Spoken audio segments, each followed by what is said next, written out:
Saudara, untuk informasi selengkapnya, kita akan menyapa jurnalis Kompas TV Niputu Trisnanda dan juru kamera Andi Meidarwan di Pengadilan Tipikor Jakarta. Putu, apa saja poin dakwaan yang disampaikan jaksa penuntut umum tadi?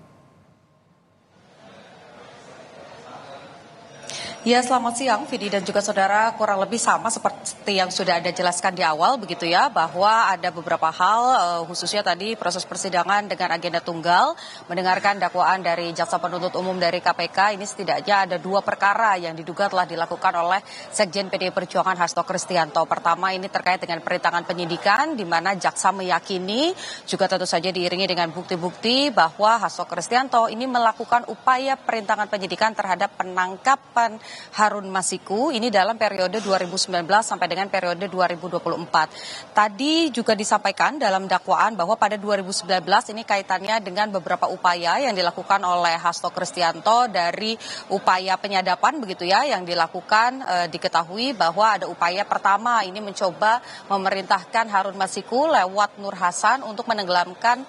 telepon seluler supaya tidak bisa kemudian dicari keberadaannya dan juga ditelusuri oleh penyidik dari KPK. Tak hanya itu, juga ada arahan untuk kemudian datang ke kantor DPP, di mana kalau berdasarkan keyakinan dari jaksa penuntut umum ini secara radar begitu, posisi dari Hasto Kristianto ini juga ada di lokasi yang sama dengan Harun Masiku. Kemudian setelah itu baru ke PT IKA, dan setelah itu baru penyidik dari KPK ini tidak bisa menemukan Harun Masiku sampai dengan hari ini dan juga belum ditangkap dan statusnya masih merupakan DPO. Tidak hanya pada tahun 2019 saja, tapi juga pada tahun 2024, di mana jaksa meyakini ada upaya untuk menghilangkan barang bukti, di mana Hasto Kristianto ini memerintahkan stafnya Kusnadi untuk kemudian menenggelamkan atau memasukkan telepon seluler ini ke dalam air supaya ini menjadi kegiatan atau sifatnya antisipasi jika nanti penyidik KPK ini melakukan upaya paksa pada proses penyelidikan yang waktu itu dilakukan, dan Hasto Kristianto juga dipanggil sebagai saksi. Hal-hal itu yang kemudian dianggap atau diyakini oleh KPK dan juga jaksa penuntut umum yang ditulis dalam dakwaannya, bahwa Hasto Kristianto ini memenuhi unsur upaya perintangan penyidikan dan juga disangkakan dengan pasal-pasal berkaitan dengan perintangan penyidikan. Tak hanya dari sisi perintangan penyidikan saja, tapi juga ada perkara satu lagi yang didakwakan kepada Hasto Kristianto, yakni berkaitan dengan adanya upaya atau dugaan suap yang dilakukan secara bersama dengan Harun Masiku, di mana prosesnya ini kurang lebih terjadi pada Juli 2019,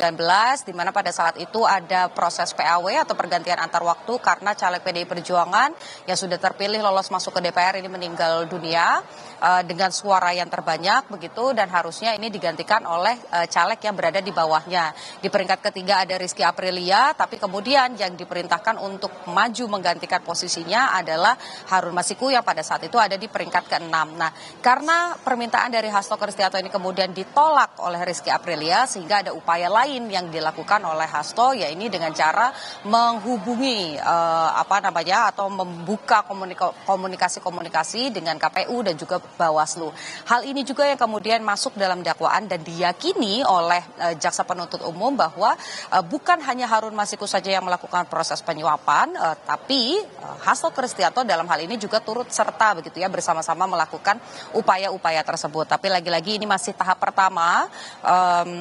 Vidi dan juga saudara, sehingga kita harus menunggu lebih dulu, baik itu kubu Hasto Kristianto ataupun juga kubu dari jaksa penuntut umum ini harus sama-sama membuktikan di ruang sidang mana klaim yang benar dan saksi, kemudian fakta-fakta juga mana yang benar, sehingga nanti majelis hakim bisa memutuskan di depan ruang persidangan. Vidi. Baik, Niputu Trisnanda, terima kasih untuk laporan Anda dari Pengadilan Tipikor Jakarta.